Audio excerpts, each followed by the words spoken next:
قل أعوذ برب الناس ملك الناس إله الناس من شر الوسواس الخناس الذي يوسوس في صدور الناس من الجنة والناس. عليكم ورحمة الله وبركاته. إن الحمد لله نحمده ونستعينه ونستغفره ونعوذ بالله من شرور أنفسنا ومن سيئات أعمالنا. من يهدي الله فلا مضل له ومن يضلل فلا هادي له. وأشهد أن لا إله إلا الله وأشهد أن محمدا عبده ورسوله أما بعد. يا أيها الناس اتقوا ربكم الذي خلقكم من نفس واحدة وخلق منها زوجها وبث منهما رجالا كثيرا ونساء واتقوا الله الذي تساءلون به والأرحام إن الله كان عليكم رقيبا.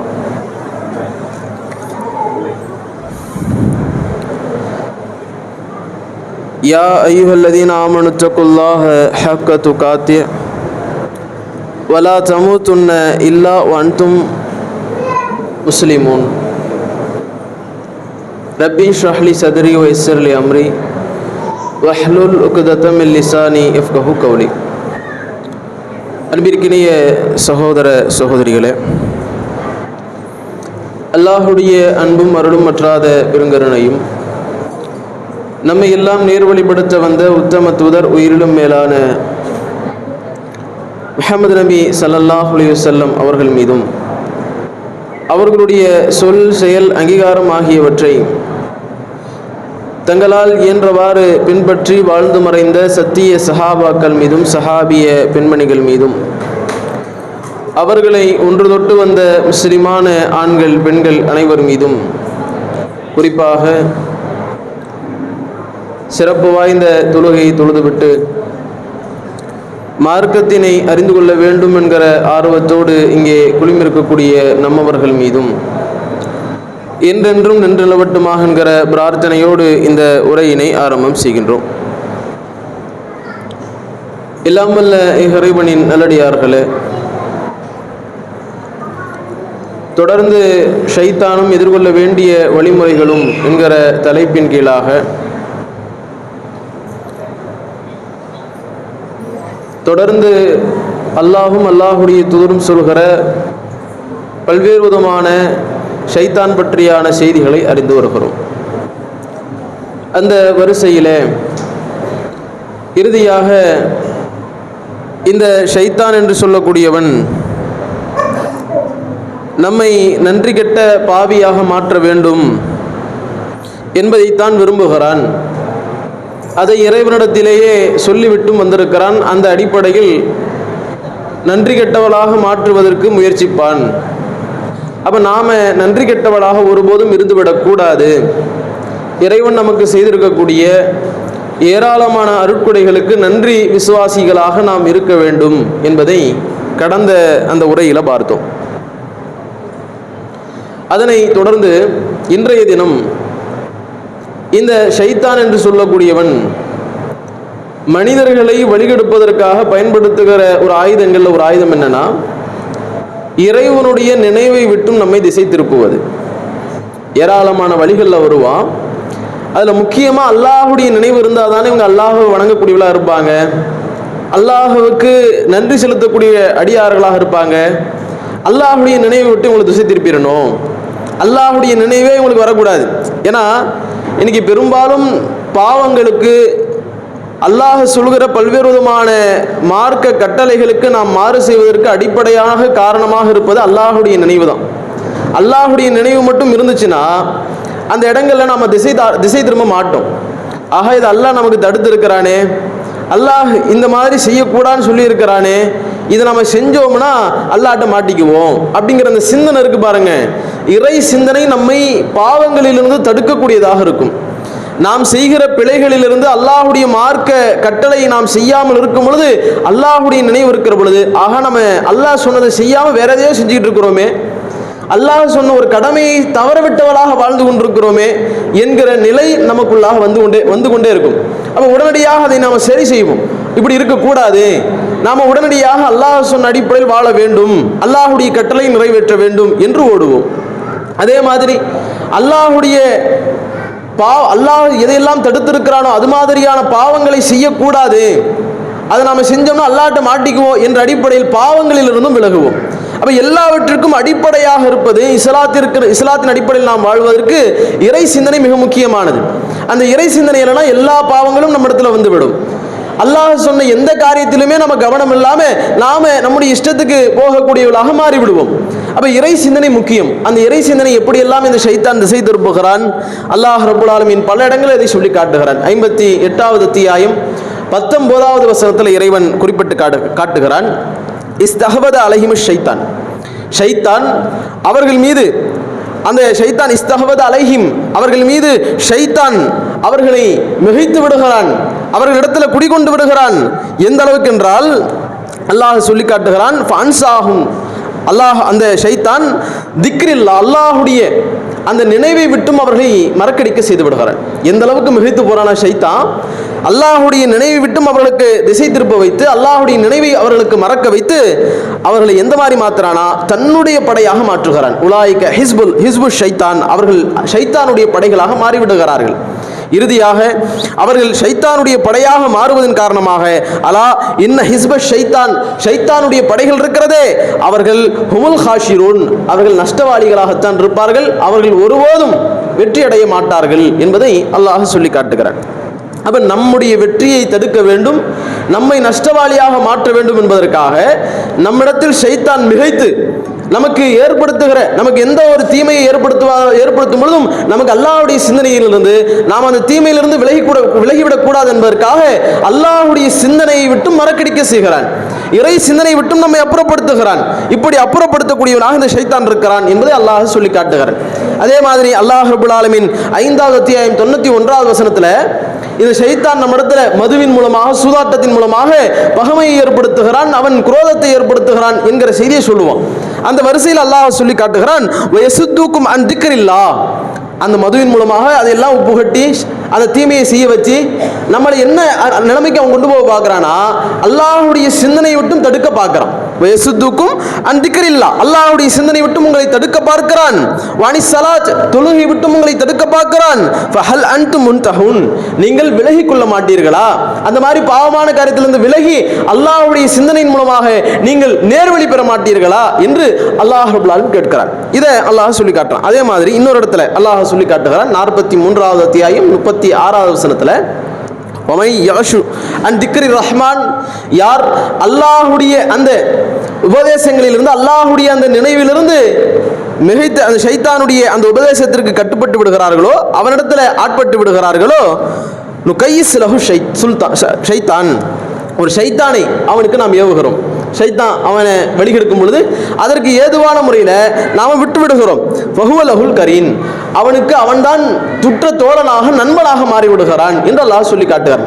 அப்போ நம்ம அல்லாஹுடைய நினைவை விட்டு நாம திசை திரும்பி போறோம்னா அல்லாஹுடைய நினைவெல்லாம் நம்மள்கிட்ட போகுது என்றால் நமக்கு ஷைத்தான் ஆட்டோமேட்டிக்காக வந்துடுவான். ஷைத்தான் அதிகமான ஊசலாட்டங்களை ஏற்படுத்துவதற்கு, நம்மை வழிகெடுப்பதற்கு நெருங்கிய நண்பனாக மாறிவிடுவான் என்பதையும் நாம கருத்தில் கொள்ள வேண்டும்.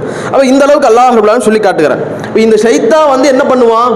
கெட்டக்கடானது ஏவுவான், பாவத்தை ஏவுவான். இதை நம்ம ஏற்கனவே பார்த்துருக்கிறோம். யஅமுரு பில் ஃபஹ்ஷாய் வல் முன்கர், வெட்கக்கேடான காரியங்களையும் இதுவெல்லாம் தடுக்கப்பட்டிருக்கிறதோ அதை தான் இந்த ஷைத்தான் ஏவக்கூடியவனாக இருப்பான் என்பதை நாம நல்ல முறையில் அறிந்திருக்கிறோம், ஏற்கனவே நம்ம பார்த்திருக்கிறோம்.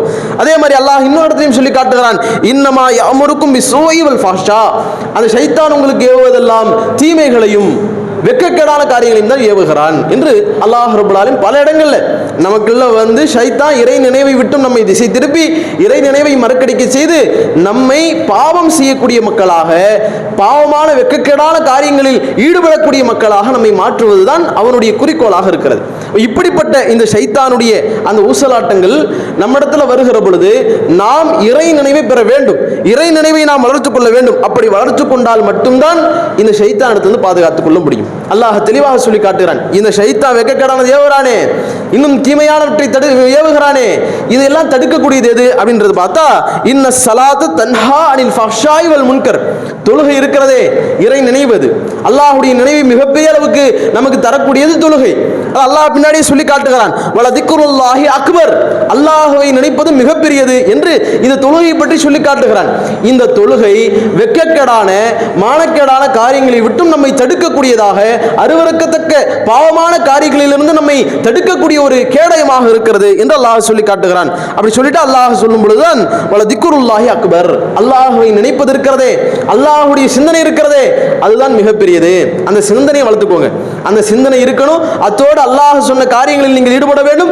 அப்படி ஈடுபட்டால் ஷைத்தான் உங்களை எந்த வழியில் வழிகெடுக்க வேண்டும் என்று நினைக்கிறானோ, ஒன்று அல்லாஹ்வுடைய நினைவை விட்டு திசை திருப்பணும் பார்க்கிறான், அதுவும் முறியடிக்கப்படும். அதே போன்று வெட்கக்கேடான பாவங்களை நம்மிடத்தில் ஏவ வேண்டும் என்று பார்க்கிறான், அதுவும் அந்த வகையில் முறியடிக்கப்படும். அந்த தொழுகை அதை தடுத்துவிடும், அல்லாஹ்வுடைய நினைவு அதை உங்களிடம் காப்பாற்றிவிடும் என்று அல்லாஹ் ரப்பல் ஆலமீன் சொல்லி காட்டுகிறான். 29வது அத்தியாயம் சூரத்துல் அன்கபூத்தில் அல்லாஹ் 45வது வசனத்தில் இதை குறிப்பிடுகிறார். அந்த அடிப்படையில் அதிகமாக இறை நினைவை நாம் வளர்த்துக்கொண்டே இருக்க வேண்டும். அப்பதான் ஷைத்தானுடைய சிந்தனை நமக்கு விடுபடும். அல்லாஹ் தெளிவாகவே சொல்லி காட்டுகிறான், யா அய்யுஹல்லதீன ஆமனு, நம்பிக்கை கொண்டவர்களே, உதுகுருல்லாஹ திக்ரன் கசீர், நீங்கள் அல்லாஹ்வை அதிகமாக நினைவு கூறுங்கள். அல்லாஹ்வை அதிகமாக நினையுங்க. இந்த திக்ரு அப்படிங்கிற வார்த்தையை ரெண்டு விதமா நம்ம பார்க்கலாம். ஒன்று திக்ரு செய்யறது, நம்ம அதிகமாக கேள்விப்பட்ட வார்த்தை திக்ரு செய்வோம்ல, ஏதாவது சுப்ஹானல்லாஹ் அல்ஹம்துலில்லாஹ் அல்லாஹ் அக்பர், இது மாதிரி சில வார்த்தைகளை சொல்லி திக்ரு செய்வது, இதுக்கும் திக்ரு என்றுதான் பொருள். அதே மாதிரி அல்லாஹ்வுடைய சிந்தனை வர்றது. ஒரு பாவம் ஒருத்தன் செய்யறானா, வல்லதீன இதா ஃபாலு ஃபாயிஷத்தன் அவ் ஸலமு அன்ஃபுஸகும், ஒரு மனிதன் அவனுக்கு தனக்குத்தானே ஒரு வெட்கக்கேடான மானக்கேடான செயலை செய்து விட்டாலோ, அல்லாஹ் தடுத்து காரியங்களில் ஈடுபட்டு விட்டாலோ, தக்கருல்லாஹ், அவன் அல்லாஹ்வை நினைவு கூறுவான். அந்த இடத்துல திக்ரு சொல்வான்னு பொருள் இல்லை. அந்த இடத்துல அல்லாஹ்வுடைய நினைவு வந்து அல்லாஹ் பிடிச்சிருவானே, என்ன அல்லாஹ் என்னை தண்டித்து விடுவானே என்று உடனடியாக இறை சிந்தனையிலிருந்து அவன் அந்த பாவமான காரியத்திலிருந்து விடுபடுவான். அல்லாஹ்விடத்துல பாவ மன்னிப்பு கேட்பான். ஒமை யஃபிரு துனூப இல்லல்லாஹ், அல்லாஹ் தவிர பாவங்களை மன்னிக்கக்கூடியவன் யார் இருக்கிறான் அப்படின்னு அல்லாஹ் கேட்கிறான். அப்ப அந்த அடிப்படையில் அல்லாஹ்வை நினைப்பது அப்படிங்கிற பொருளும் இருக்கிறது. இன்னொன்னு திக்ரு செய்யறது, அதுவும் அல்லாஹ் நினைக்கிறது தான், சில வார்த்தைகளை கொண்டு அல்லாஹ்வை நினைப்பது. அப்ப இந்த அடிப்படையில் ரெண்டு விதமான பொருளும் இருக்கிறது. இந்த ரெண்டுமே நம்ம இடத்துல அதிகமாக இருக்க வேண்டும். அல்லாஹ்வை தஸ்பீஹ் செய்யக்கூடியவளாக, இந்த மாதிரி சில வார்த்தைகளை சொல்லி நினைவு கூறக்கூடியவளாக இருக்க வேண்டும். அதே போன்று அதிகமாக எல்லா நேரங்களிலும் ஏதாவது ஒரு பாவம் செய்ய போறோமா, அல்லாஹ் பிடிச்சிருவான், அதான் திக்ரு, அல்லாஹ் நினைக்கிறது, அல்லாஹ்வுடைய சிந்தனை. தப்பு செய்யக்கூடாது, நம்ம பாவம் செய்ய அல்லாஹ் மறுமையில் பிடிச்சிருவான், அல்லாஹ் நம்மளை தண்டிச்சிருவான். ஒரு பொருள் அமானிதமான பொருள் அதை நம்ம எடுக்கக்கூடாது, மற்றவருடைய பொருள் நம்ம எடுக்கக்கூடாது, மற்றவருடைய மானம் நம்ம பறிக்கக்கூடாது, மற்றவர்களை பற்றி புறம் பேசக்கூடாது. இதெல்லாம் எப்போ வரும்? அல்லாஹ்வுடைய நினைவு இருந்தால் அதிலிருந்து நம்ம தவிர்த்து கொள்ள வேண்டும் என்கிற சிந்தனை வரும். இல்லை என்றால் நாம் பாட்டு எல்லா அநியாயங்களும் எல்லா பாவங்களிலும் ஈடுபடுவோம். அல்லாஹ் எதையெல்லாம் நமக்கு சொன்னாலும் அதெல்லாம் நமக்கு மறக்கடிக்கப்படும், அதெல்லாம் நம்ம செய்ய மாட்டோம். ஏன்? அல்லாஹ்வுடைய நினைவு இல்லையே. தொழுகைக்கு வரணும், தொழுகை தொழுகணும், கரெக்டான முறையில் அந்த தொழுகை நிறைவேற்ற வேண்டும். எப்போ வரும் அந்த சிந்தனை? அல்லாஹ் நம்மளை பிடிச்சிருவான், அல்லாஹ் இதை கடமையாக்கி இருக்கிறான், இந்த தொழுகை தொழாமல் நாம் விட்டு விடுவோம் என்றால் ஒவ்வொரு தொழுகைகளுக்கும் அல்லாஹ் நாளை மறுமையிலே கணக்கு பிடிப்பான். அப்படி கணக்கு பிடிக்கும் பொழுது நம்ம மாட்டிக்கொள்வோம், ஓடி வருவோம். எந்த மாதிரியான வேலையான எந்த மாதிரியான சிந்தனையானாலும் சரி, தொழுகை ஃபர்ஸ்ட், அதுக்கப்புறம் தான் மற்ற வேலைகள் என்று நம்முடைய அந்த செயல்பாடுகள் மாறும். இல்லை என்றால் அந்த பாவங்கள், அந்த அல்லாஹ் சொன்ன விஷயங்கள், கடமையான அந்த வணக்க வழிபாடுகள் எல்லாம் நம்ம இடத்துல இல்லாமல் போகும், பாவங்கள் மிகைத்து விடும். அப்ப இந்த மாதிரியான நிலைக்கு கொண்டு போறது எது அப்படின்னு கேட்டா, அல்லாஹ்வுடைய நினைவு இல்லாமல் போவதுதான் இது மாதிரியான சிந்தனை நமக்கு கொண்டு போகும். அல்லாஹ் பல இடங்களில் நமக்கு இதை சொல்லி காட்டுகிறான். இன்னல்லதீன இத்தகூ, இந்த அல்லாஹ்வை பயப்படக்கூடியவர்கள் இருக்கிறார்களே, இறையச்சம், அதுவும் அல்லாஹ்வின் நினைவு தான். இறையச்சம், அல்லாஹ்வுக்கு பயப்படுறது, அதான் அல்லாஹ்வுடைய நினைவு. அந்த இறை நினைப்பு, அல்லாஹ்வுக்கு பயப்படக்கூடிய அந்த அடியார்கள் இருக்கிறார்களே, இதா மஸ்ஸஹும் தாயிஃபத்தும் மின ஷைத்தான், ஷைத்தானிலிருந்து சில கூட்டங்கள் அவனை தீண்டு விட்டால், அந்த இறையச்சவாதி இடத்துல வந்து விட்டால், ஏதேனும் கெட்ட எண்ணங்களை, அல்லாஹ் சொன்ன காரியங்களை அவர்கள் மீறக்கூடிய அந்த மாதிரியான சமயங்கள் வந்து விட்டால், ஷைத்தானின் மூலமாக ஏற்பட்டால், உடனடியாக அவர்கள் ததக்கரு, அவர்கள் அல்லாஹ்வை நினைவு கூறுவார்கள், அல்லாஹ்வை நினைப்பார்கள், அல்லாஹ்வுடைய பயம் அவர்களை தொற்றிக்கொள்ளும். ஃபைதாஹும் முபஸிரூன், அவர்கள் உடனடியாக விழிப்படைந்து விடுவார்கள், அவர்கள் உடனடியாக அதிலிருந்து விலகிக் கொள்வார்கள் என்று அல்லாஹ் சொல்லி காட்டுகிறார். அப்ப இந்த சிந்தனை வரணும் நமக்கு. ஷைத்தான் நமக்கு இந்த மாதிரி வழிகேட்டை ஏற்படுத்துகிற பொழுது, ஷைத்தானுடைய ஊசலாட்டங்கள் பல ரூபத்தில் வரும். அந்த ரூபங்களில் வரும் பொழுது எல்லா கட்டங்களிலும் நாம் உடனடியாக அல்லாஹ்வுடைய நினைவை பெறுவோம் என்றால், அல்லாஹ்வுடைய சிந்தனை நமக்குள்ளாக வரும் என்றால், அந்த நேரத்தில் ஷைத்தான் முக்கறுக்கப்படுகிறான். ஷைத்தானுடைய ஊசலாட்டங்களிலிருந்து நாம் காக்கப்படுகிறோம். அந்த சிந்தனை நமக்குள்ள வரணும். எல்லா கட்டங்களிலும் நமக்கு ஒரு தீமை நடக்க, ஒரு பாவம் செய்யணும் என்ன வருதா, அது மாதிரியான கட்டம் வருதா, அல்லாஹ்வுடைய நினைப்பு வர வேண்டும், அல்லாஹ்வுடைய சிந்தனை வர வேண்டும். இதுதான் ஷைத்தானிடத்திலிருந்து நம்மை காக்கக்கூடிய மிக முக்கியமான ஆயுதம் என்பதை நாம் ஒவ்வொருவரும் புரிந்து கொள்ள வேண்டும். இதை அல்லாஹ் ரப்பல் ஆலமீன் 7வது அத்தியாயம் 201வது வசனத்தில் குறிப்பிட்டு காட்டுகிறான். பல இடங்கள் அல்லாஹ் சொல்றான், அல்லாஹ் நினைப்பதுதான் நன்மைக்கு வழிகாட்டும், நாளை மறுமையில் சொர்க்கத்துக்கு நமக்கு வழிகாட்டும். இல்லை என்றால் நாம அல்லாஹ்வுடைய நினைவில்லாமல் போனா நரகத்திற்குரியவளாக நஷ்டவாளியாகத்தான் மாறுவோம் என்று பல இடங்கள் அல்லாஹ் பட்டியலிடுகிறான். அதுல நாம் அதிகமாக கேட்ட சில வசனங்கள் சூரத்துல் ஜுமா, அந்த ஜுமா அத்தியாயத்தினுடைய அந்த கடைசி வசனங்கள் 9வது வசனத்திலிருந்து அல்லாஹ் பேசுகிறான். யா அய்யுஹல்லதீன ஆமனு, நம்பிக்கை கொண்டவர்களே, இதா நூதியலி ஸலாத்தி யௌமில் ஜும்ஆ, ஜும்மா தொழுகைக்காக வேண்டி உங்களுக்கு அழைப்பு கொடுக்கப்பட்டால், ஜும்மாவுக்காக வேண்டி நீங்க அழைப்பு கொடுக்கப்படுறீங்க, அப்படி அழைப்பு கொடுக்கப்பட்டால் ஃபஸ்அவு இலா திக்ரில்லாஹ், அல்லாஹ் நினைவு கூறுவதற்காக, இறை சிந்தனையை பெற்றுக்கொள்வதற்காக ஓடி வாங்க. அல்லாஹ்வுடைய நினைவு தான் முக்கியம். இந்த உலகத்தினுடைய காரண காரியங்கள், பொருளாதாரங்கள், அது மாதிரி எதுவாக இருந்தாலும் சரி, எல்லாவற்றை விட அல்லாஹ்வுடைய சிந்தனை முக்கியம். அதான் அல்லாஹ் சொல்றான், அல்லாஹ்வுடைய சிந்தனை இருந்தா நம்ம அந்த நேரத்தில் கடைகளாக இருந்தாலும் சரி, மற்ற பொருளாதார ரீதியான, தொழில் ரீதியான எந்த மாதிரியான விஷயங்களாக இருந்தாலும் சரி, அல்லாஹ்வுடைய சிந்தனை தான் முக்கியம். உலகளாவிய எந்த மாதிரியான காரியமாக இருந்தாலும் அதையெல்லாம் தூக்கி உதறிவிட்டு அல்லாஹ்வுடைய சிந்தனை இருந்தால் ஓடோடி பள்ளிக்கு வருவோம், அல்லாஹ்வுடைய சிந்தனையை வளர்த்துக் கொள்வதற்காக அந்த ஜும்மா தொழுகையில் கலந்து கொள்வோம் அப்படி சொல்லிட்டு அல்லாஹ் சொல்றா, அல்லாஹ்வுடைய நினைவு கூறுங்கள், வதருல் பை, நீங்கள் வியாபாரத்தை விட்டு விடுங்கள். அந்த உலக சிந்தனை, அல்லாஹ்வுடைய சிந்தனையை மாற்றக்கூடிய ஷைத்தான் எதை வச்சு மாத்துவான்? டைரக்டா வந்து சொல்லுவானா அல்லாஹ்வுடைய சிந்தனை தான் இருக்காதுப்பா அப்படின்னு சொல்ல போறானா ஷைத்தான்? அப்படி சொல்ல மாட்டான். நமக்கு வேற ரூபத்தில் வருவான். உலக ரீதியான பல விஷயங்களை நமக்கு காட்டுவான். நம்ம உனக்கு இவ்வளோ கஷ்டம் இருக்கு, இவ்வளோ பிரச்சனை இருக்குது, உன் வீட்டில் இவ்வளோ பிரச்சனை இருக்குது, உனக்கு அடுத்தடுத்த உன்னுடைய லைஃப் இருக்குது, எதிர்காலம் இருக்குது, நீ சம்பாதிக்கணும், நீ நல்ல வேலை பார்க்கணும், இப்போ இந்த வேலையை விட்டுட்டுனா, இந்த மாதிரி வேலைகள்லாம் நீ போகாமல் இருந்தனா உனக்கு நாசமாக போயிடும் அப்படின்னு பல ரூபங்களில் வருவான். ஒவ்வொருத்தருக்கும் அவருடைய வீக்னஸ் என்னவோ ஷைத்தான் நல்லா புரிஞ்சிருக்கிறான். அவங்க எதில் மயங்கி போவாங்களோ, எதில் விழுந்து போவாங்களோ அதில் ஈஸியாக கவர் பண்ணுவான் ஷைத்தான். ஏன்னா அவன் உள்ளங்களில் உள்ள அந்த விஷயங்கள் எல்லாம் அறிந்தவன், ஊசலாட்டங்களை ஏற்படுத்தக்கூடியவன். அப்படிப்பட்ட ஆற்றல் அவனுக்கு கொடுக்கப்பட்டிருக்கிறது. அதனால அந்த ஊசலாட்டங்களை தெளிவாக ஏற்படுத்துவான். அந்த நேரத்தில் அல்லாஹ் சொல்றான், அதுக்கு நீங்க கட்டுப்பட்டுறாதீங்க, அந்த வியாபாரத்துக்கு முன்னோடி கொடுத்து அல்லாஹ்வுடைய நினைவு விட்டுறாதீங்க, அல்லாஹ்வை நினைவு கூறுவதற்காக வேண்டி நீங்கள் ஓடி வாருங்கள், ராலிக்கும் ஹைருல் லக்கும் இன் குன்தும் தஅலமூன், நீங்கள் அறிந்தால் புரிந்தால் இதுதான் சிறந்தது என்று அல்லாஹ் சொல்லி காட்டுகிறான். சொல்லிட்டு அடுத்த வசனத்தை அல்லாஹ் சொல்றான், ஃபைதா குலியத்தி ஸலாத், தொழுகை முடிந்து விட்டால், அந்த ஜும்மா தொழுகை முடிஞ்சிருச்சு, அப்ப முடிந்து விட்டால் ஃபன்தஷிரு ஃபில் அர்த், இப்போ போ, உலகத்தினுடைய எல்லா விதமான அந்த உலகத்தில் இருக்கக்கூடிய உனக்கு என்னென்னலாம் பெற்றுக்கொள்ள முடியும் என்று உனக்கு ஆற்றல் இருக்கிறதோ, எந்த மாதிரி உனக்கு உன்னுடைய தொழில் ரீதியாக உனக்கு பல்வேறு விதமான விஷயங்கள் உனக்கு தெரிந்திருக்கிறதோ எல்லாத்தையும் முயற்சி செய். உலகத்தினுடைய எல்லா லாபங்களையும் எல்லா விதமான அந்த சுகபோகங்களையும் அனுபவித்துக் கொள். அப்போ போப்பா, இப்போ போ, ஒன்றும் பிரச்சனை இல்லை. அல்லாஹ் உனக்கு எந்த நேரங்களில் வர வேண்டும் என்று சொல்கிறானோ அதை மிஸ் பண்ணிடாத, அல்லாஹ்வுடைய நினைவை விட்டு நீங்க தூரம் ஆயிராத என்று சொல்லிட்டு நீங்கள் பூமியில பரிந்து திருந்து நீங்க அல்லாஹ்வுடைய அந்த வபுத்தகும் அல்லாஹ்வுடைய அந்த அருட்கொடைகளை தேடிக்கொள்ளுங்கள், வதுகுருல்லாஹ கஸீரன் லஅல்லகும் துஃப்லிஹூன், அந்த நேரத்திலையும் நீங்க அல்லாஹ்வை நினைவு கூறணும். அந்த நேரத்தில் நீங்க உலக ரீதியான பல விஷயங்களை நோக்கி நீங்க போறீங்க, பல்வேறு விதமான விஷயங்களை நீங்க அனுபவிக்கிறீங்கன்னா அந்த நேரத்தில் நீங்க அல்லாஹ்வுடைய நினைவு விட்டுறக்கூடாது. பள்ளிவாசலுக்கு வரோம், அல்லாஹ்வுடைய நினைவு, இப்பதான் நம்ம தியேட்டர்ல தானே இருக்கு, இப்பயே அல்லாஹ்வுடைய நினைவு அப்படிங்கிற மாதிரி போயிடக்கூடாது. இந்த உலக போகும்பொழுது நம்ம இது போகக்கூடாது, இது ஷைத்தானுடைய இடங்கள், இது மாதிரியான காரியங்கள் ஈடுபடக்கூடாது அப்படிங்கிற சிந்தனை நம்ம வளர்த்துக் கொள்ள வேண்டும். அந்த நேரத்தில் நம்ம பாட்டும் போனோம்னா, நம்ம என்ன தொழுதுட்டோம்ல, நம்ம தான் நல்ல இபாதத் செஞ்சுட்டோம்ல, இப்போ போய் விழுந்துருவோம் அப்படின்னு இப்படி போய் விழ வைப்பான். கொஞ்ச நேரம் தானே போயிட்டு வருவோம் அப்படின்னு நமக்கு ஆசை வார்த்தை காட்டுவான். நம்ம மயங்கி விடக்கூடாது. இந்த மாதிரியான சிந்தனை நமக்கு எப்ப அந்த உலக ரீதியான போகும் பொழுது அந்த நேரத்திலும் அல்லாஹ்வுடைய சிந்தனையோடு நாம் இருப்போம் என்றால், அல்லாஹ் எதையெல்லாம் தடுத்து இருக்கிறானோ அந்த பாவமான காரியங்களை நம்ம ஈடுபட மாட்டோம். அதான் அல்லாஹ் சொல்றான், அந்த நேரத்தில் நீங்க அல்லாஹ்வை நினைவு கூறுங்கள், அது உங்களுக்கு நாளை மறுமையில வெற்றியை பெற்று தரும் என்று அல்லாஹ் சொல்லி காட்டுகிறான். சொல்லிட்டு அல்லாஹ் ஒரு சம்பவத்தையும் அங்கே நமக்கு நினைவுபடுத்துகிறார்.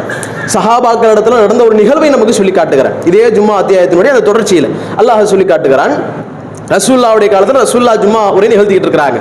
ஜும்மா பேசிக்கிட்டு இருக்கிறாங்க. இப்படி ஜும்மா பேசிட்டு இருக்கும் பொழுது அங்க ஒரு வியாபார படை வருகிறது, ஒரு வணிக படை வருகிறது. இங்க இன்னைக்கு இருக்கிற மாதிரி ஒரு மார்க்கெட்டோ எல்லா பொருட்களையும் ஒரே இடத்துல வாங்குற மாதிரியான ஒரு சூழ்நிலையோ அன்றைக்கு நபிகள்லாருடைய காலத்துல இல்லை. அப்பப்போ யாராவது வருவாங்க, இந்த மாதிரி வணிகப்பட அவங்களுடைய நாட்டில் இருக்கக்கூடிய சில பொருட்களை கொண்டு வருவாங்க. நம்முடைய நாட்டில் இருக்கக்கூடிய விளைச்சலை நம்ம கொடுத்து அதை நம்ம வாங்கிக்க வேண்டியதுதான். அது பண்ட மாற்று முறை தான். இந்த மாதிரி இருக்கக்கூடிய சமயத்தில் ஜும்மா பேசிக்கிட்டு இருக்கிறாங்க, ஜும்மா நிகழ்ந்து கொண்டிருக்கிறது. அந்த சமயத்தில் ஒரு வணிகப்படை வந்திருக்கிறது, ஒரு வியாபாரப்படை வந்திருக்கிறது என்கிற செய்தியை கேட்கிறார்கள். கேட்ட உடனே அங்கே இருந்த பல சஹாபாக்கள் போயிடுறாங்க. அல்லாஹ் என்ன சொல்றான், அல்லாஹ்வுடைய நினைவு கூறதுக்காக பள்ளிக்கு வாங்க, வியாபாரத்தெல்லாம் விட்டுருங்க அப்படின்னு அல்லாஹ் சொல்றான். ஆனா என்ன நடக்குது அப்படின்னு கேட்டா, அங்கே அந்த வியாபாரத்திற்காக வேண்டி எல்லாம் ஓடிடுறாங்க, எல்லாம் போயிடுறாங்க. அப்படி போகும் பொழுது அல்லாஹ் ரப்பல் ஆலமீன் அந்த வசனத்தில் குறிப்பிட்டு காட்டுகிறான். அந்த சம்பவம் தொடர்பாக இந்த வசனம் எல்லாமே இறக்கி அருளப்படுகிறது. நீங்க வியாபாரத்தை விட்டுட்டு பள்ளிவாசலுக்கு வாங்க, பள்ளிவாசல் இருங்க, அல்லாஹ் நினைவு கூறுங்க என்று இந்த வசனம் எல்லாமே அதை தொடர்பாக தான் இறக்கப்படுகிறது. அதனுடைய இறுதி வசனத்தில் அல்லாஹ் சொல்லி காட்டுகிறான், வஇதா ரஅவ் திஜாரத்தன் அவ் லஹவன், அவர்கள் ஒரு வியாபாரத்தையோ ஒரு வீணானதையோ அவர்கள் பார்த்தால் இன்ஃபல்லு இலைஹா வ தரக்கூக காயிமா, நபியே நீங்க பேசிக்கிட்டு இருக்கிறீங்க, ஜும்மா நிகழ்த்து கொண்டிருக்கிறீர்கள், நீங்கள் நிற்கக்கூடிய நிலையில் உங்களை விட்டுவிட்டு அப்படியே சென்று விட்டார்களே. ஒரு வீணானதை பார்த்து, உலகத்தினுடைய ஒரு மோசமான ஒரு வெற்றியா ஒரு வீணான ஒரு விஷயத்தை பார்த்து ஓடிவிட்டார்களே, வியாபாரம் என்கிற பெயரால் ஓடிவிட்டார்களே என்று அல்லாஹ் ரப்பல் ஆலமீன் சொல்லி காட்டுகிறான். சொல்லிட்டு அல்லாஹ் சொல்றான், குல் நபியே நீங்கள் சொல்லுங்கள், குல்மா இந்தல்லாஹி கைரும் மினல் லஹ்வி மினத் திஜாரா, அவர்கள் எந்த வீணானதை நோக்கி ஓடினார்களோ, எந்த வியாபாரம் என்று ஓடினார்களோ, அதைவிட அல்லாஹ்விடத்தில் எது இருக்கிறதோ அதுதான் சிறந்தது, அதுதான் அல்லாஹ்விடத்தில் இருக்கக்கூடியதான் உங்களுக்கு உண்மையிலேயே சிறப்பிற்குரிய ஒன்று என்று சொல்லிவிட்டு, வல்லாஹு கைரு ராசிக்கின், பொருளாதாரம் நமக்கு ரிஸ்க் கிடைக்காம போயிருமோ, இவங்க போயிட்டாங்க அடுத்து எப்போ வருவான்னு தெரியலையே அப்படிங்கிற நோக்கத்தை தான் போனாங்க. அல்லாஹ் உங்களுக்கு ரிஸ்க் கொடுக்கக்கூடியவன், அல்லாஹ் எந்த ரூபத்தில் எப்படி கொண்டு வருவான் என்பது உங்களுக்கு தெரியாது. நீங்க ஏதோ உங்களுடைய உணவுப் பொருட்களை நீங்க தலையில சுமந்துட்டு போகல. அல்லாஹ் யர்சுக்குக்கும் அல்லாஹ் ரப்பல் ஆலமீன் வ கையிமின் தாபத்தி லா தஹ்மீலு ரிஸ்கஹா, இந்த உலகத்தில் இருக்கக்கூடிய எந்த உயிரினமா இருந்தாலும் சரி, எதுவுமே அதனுடைய ரிஸ்கை தலையில சுமந்து கொண்டு போகல. எல்லா உயிரினங்களும் தலையில சுமந்துக்கிட்டே தெரியுதா? பெரிய பொட்டலம் கட்டி வச்சுட்டு பெரிய ஒரு மூட்டையை கட்டி வச்சுட்டு சுத்திட்டு இருக்குதா? கிடையாது. அதனுடைய ரிஸ்கை அல்லாஹ் யர்சுக்கு, அல்லாஹ் அதற்கு ரிஸ்க் வழங்குகிறான். வையாக்கும், உங்களுக்கு அல்லாஹ் தான் ரிஸ்க் கலக்கிறான், அல்லாஹ் தான் உங்களுக்கு ரிஸ்க் கொடுக்கிறான்.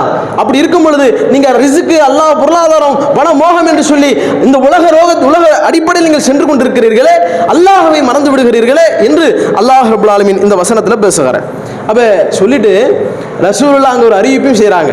யார் அல்லாஹ்வுடைய நினைவை விட்டு விட்டு சென்றார்களோ, வியாபாரம் பொருளாதாரம் என்று சென்றார்களோ, அவர்களுக்கு ஒண்ணுமே கிடையாது என்ற அடிப்படையிலும், இந்த உலகத்திற்காக இல்லாமல் அல்லாஹ்விற்காக மறுமைக்காக வேண்டி யார் அந்த ஜும்மாவிலே இருந்தார்களோ, இறை நினைவை பெறுவதற்காக, அல்லாஹ் இருக்கிறான், அல்லாஹ் பார்த்துட்டு விடக்கூடாது, அல்லாஹ்வுடைய மார்க்கம் பேசப்படுகிற இடம், இந்த இடத்துல இருந்து, இந்த கடமையிலிருந்து நாம் நகரக்கூடாது என்று யாரெல்லாம் அந்த ஜும்மா தொழுகையில் இருந்தார்களோ, குறிப்பிட்ட சஹாபாக்கள் தான் இருக்கிறாங்க, அதிகமான சஹாபாக்கள் இல்ல, குறிப்பிட்ட தொகையினர் ஒரு 10-12 அப்படிங்கிற அடிப்படையில் தான் இருக்கிறாங்க.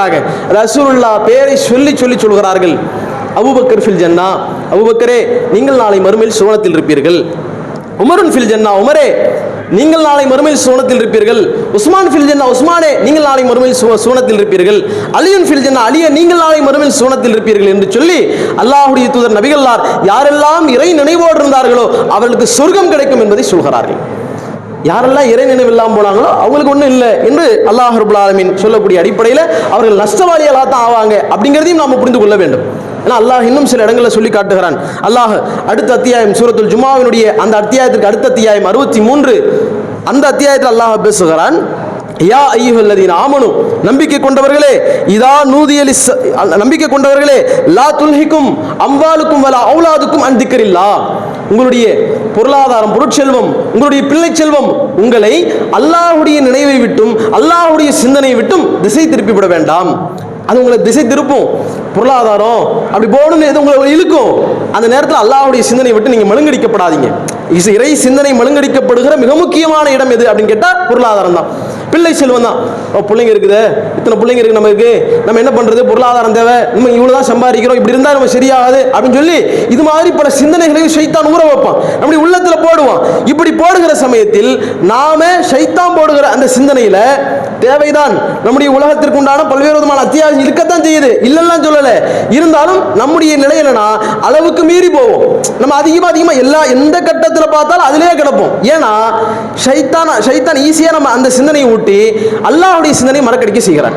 அல்லாஹ்வுடைய சிந்தனையிலிருந்து நம்மை அப்புறப்படுத்தக்கூடியவனாக இருக்கிறான். அதான் அல்லாஹ் சொல்றான், உங்களுடைய இந்த பொருளாதாரமும் உங்களுடைய பிள்ளை செல்வமும் உங்களை அல்லாஹ்வுடைய சிந்தனை விட்டும் திசை திருப்பிவிடும் என்று சொல்லிவிட்டு ஒமை யஃப்அல் தாலிக் அல்லாஹ் ஒரு எச்சரிக்கையை சொல்லிட்டு யார் மீறி எனக்கு பொருளாதாரம் தான் முக்கியம் என்று சொல்லி இந்த உலகத்தை நோக்கி ஓடிவிடுகிறார்களோ, அல்லாஹ்வை மறந்து விடுகிறார்களோ, இறை சிந்தனை விட்டும் தூரமாகி எந்த நேரமும் மார்க்கம் என்கிற அந்த நிலையை விட்டுவிட்டு உலகம் என்று ஓடக்கூடியவர்களாக இருக்கிறார்களோ, அப்படிப்பட்டவர்கள் அல்லாஹ் சொல்லி காட்டுகிறான், உலாயிக ஹுமுல் காஷிரூன், அவர்கள் தான் நஷ்டவாளிகள்.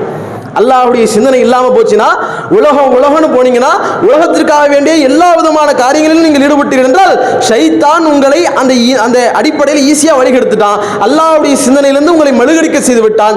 ஈஸியா உங்களை வழிகெடுத்து நஷ்டவாளிகளாக மாற்றி விட்டான் என்பதை நாம் புரிந்து கொள்ள வேண்டும். அந்த அடிப்படையில் இறை சிந்தனை என்பது மிக முக்கியமான ஒரு அம்சமாக இருக்கிறது. அந்த சிந்தனையை நம்மிடத்திலிருந்து பறிப்பதற்காக ஷைத்தான் ஏராளமான வழிகளை ஏற்படுத்துவான். அதில் பொருளாதாரம் என்கிற இந்த வழி மிக முக்கியமான முதன்மையான ஒரு வழியாக அவன் பயன்படுத்துகிற வழிகளில் இருக்கிறது. அந்த விஷயத்தில் நாம என்றைக்குமே மயங்கி விடாமல், அதிலே நாம தளர்ந்து விடாமல், ஷைத்தான் போடுகிற ஊசலாட்டங்கள் இது என்பதை புரிந்து தெளிவான முறையில் அல்லாஹ்வுடைய சிந்தனையோடு எல்லா விதமான காரியங்களையும் அமைத்துக் கொள்ளக்கூடிய நன்மக்களாகவும் எல்லா விதமான பாவமான காரியங்களிலிருந்தும் விலகக்கூடிய நன்மக்களாகவும் இருக்க வேண்டும் என்று சொல்லி அதன் மூலமாக நாளை மறுமையில் சுவனத்தை அடைய வேண்டும் என்று சொல்லி இந்த உரையினை நிறைவு செய்கிறோம். அஸ்ஸலாமு அலைக்கும்.